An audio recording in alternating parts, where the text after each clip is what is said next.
हाँ भाई दोस्तों, अस्सलाम वालेकुम। आज का ये episode part 2 of the Toyota land cruiser Prado story का है।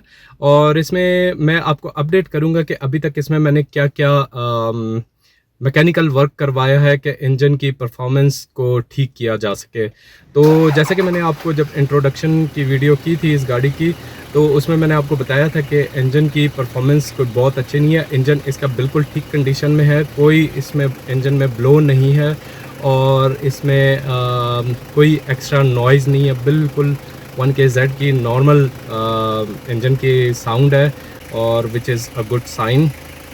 बट ये कि the vehicle was struggling to get over 100 और 120 किलोमीटर पर आवर की स्पीड। और इसमें सबसे पहला काम मैंने ये किया कि इसका इंजन ऑयल फ़िल्टर और इसका डीज़ल फ़िल्टर चेंज कराया, जिससे मुझे कोई बहुत एक्सपेक्टेशन नहीं थी कि कोई इम्प्रूवमेंट आएगी। एंड उससे कोई इम्प्रूवमेंट अचीव भी नहीं हुई, क्योंकि उस तरह से इस गाड़ी का ऑयल रेगुलर इंटरवल पे चेंज होता रहा है और डीज़ल फ़िल्टर में भी कोई ख़ास मुझे मतलब ब्लॉकेज वगैरह नहीं मिली। तो उसके बाद there are a couple of more things that you need to check on the 1KZ TE engine. और अगर आप इसका इंटरकूलर के नीचे गौर करें तो उसमें कुछ बटरफ्लाई वाल्व्स और सोलेनॉइड्स हैं जो कि वैक्यूम के थ्रू कनेक्टेड हैं। और इस वैक्यूम होजेस और सोलेनॉइड्स और वाल्व्स के थ्रू इंजन के मुख्तलिफ फंक्शन जो हैं वो कंट्रोल होते हैं, जैसा कि इसका EGR का सिस्टम वैक्यूम ऑपरेटेड है और इसका टर्बो का बूस्ट प्रेशर कंट्रोल वो वैक्यूम से कंट्रोल होता है। और एंटी शडर वाल्व है जिसका एक बड़ा ऑब्वियस साइन है ख़राब होने का कि जब आप गाड़ी का इंजन शट ऑफ करते हैं तो एक काफ़ी जर्क आपको फील होता है, जो कि इस गाड़ी में मुझे फील हो रहा था। और इंस्पेक्शन जब की तो वो एंटी शडर वाल्व इसका ख़राब था। इसके अलावा इसमें आइडल अप का जो सिस्टम होता है वो भी इन्हीं वैक्यूम होजेस के थ्रू कंट्रोल हो रहा होता है। तो जब इसको मैंने इंस्पेक्ट करना स्टार्ट किया तो उसमें कुछ वैक्यूम होजेस थे जो एक वैक्यूम होज कनेक्टेड नहीं था और दो वैक्यूम होजेस गलत कनेक्ट थे। और उसका पाइप भी जो है थोड़ा कोई बहुत अच्छी कंडीशन में नहीं था, तो होज भी उसमें चेंज किया। तो just by replacing a hose and connecting them properly with the butterfly valves और replacing the anti shudder valve, इससे काफ़ी सारे मसले इस गाड़ी के हल हो गए। एंटी शडर वाल्व जैसे रिप्लेस किया तब जब इंजन को शट डाउन करते हैं तो इंजन बहुत स्मूथली शट डाउन होता है। इसके अलावा इसका EGR वाल्व और इनटेक मैनिफोल्ड की भी क्लीनिंग की, जिससे काफ़ी इम्प्रूवमेंट आई है और अब गाड़ी की परफॉर्मेंस काफ़ी बेहतर हो गई है। इसके अलावा डेफिनेटली मैंने कुछ एडिटिव्स भी फ्यूल टैंक में डाले।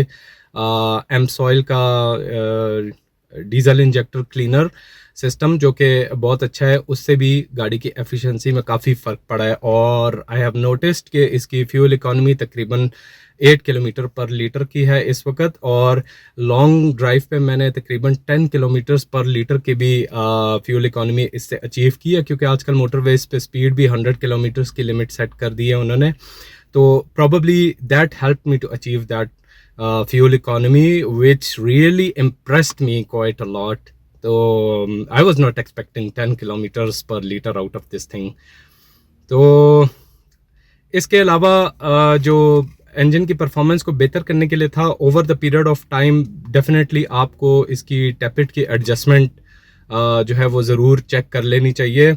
और जिसको जब मैंने चेक किया तो उसमें आई गेस के इनटेक वाल्व्स पे 0.20 mm और 0.30 mm की एडजस्टमेंट होती है। और इसके एग्जॉस्ट वाल्व पे 0.25 टू 0.35 mm की एडजस्टमेंट स्पेस होनी चाहिए। तो which was all correct. Tappet adjustment में मुझे कुछ चेंज करने की ज़रूरत नहीं पड़ी। और इसके अलावा जो बाकी इंस्पेक्शन थी उसमें टाइमिंग बेल्ट को मैंने देखा वो अच्छी कंडीशन में थी still, but I thought to get it replace ताकि एक पीस ऑफ माइंड होना चाहिए। आई डोंट नो कि लास्ट टाइमिंग बेल्ट कब चेंज हुई थी, तो I have replace the timing belt as well with the original OEM Toyota part. और इसके अलावा इसका वाटर पंप और टेंशनर जो है वो भी रिप्लेस किया हमने इसका। तो these are some preventive measures that should be taken, and there were some corrective measures on the vacuum hoses underneath the intercooler to that has corrected the workflow mechanism। और अब इस गाड़ी की परफॉर्मेंस काफ़ी बेहतर हो गई है। अब नेक्स्ट फेज़ में मैंने इसका ट्रांसमिशन ऑयल चेंज करना है और डिफरेंशियल ऑयल चेंज करना है। ये 2 पार्ट्स अभी पेंडिंग है। और इसके अलावा इसकी ब्रेक्स वगैरह की इंस्पेक्शन की थी, उसमें अभी ब्रेक पैड की कंडीशन भी ठीक थी और एज सच कोई बड़ा कोई काम नहीं होने वाला है। But I will have a close look on the suspension part and update you later on. इसके अलावा इंजन के कुछ ऑयल लीक्स थे, जैसे कि इसके वाल्व कवर जो टैपेड वाल्व कवर है उसकी जो गैस्केट है वो रिप्लेस की है। और इसका फ्रंट का जो एक्सल जहाँ पे कनेक्ट होता है वहाँ पे एक सील, वहाँ से भी ऑयल थोड़ा सा लीक हो रहा था, उसको भी फिक्स किया है। तो आई होप कि there are no more oil leaks and stay tuned for more upcoming videos on this project. Thank you.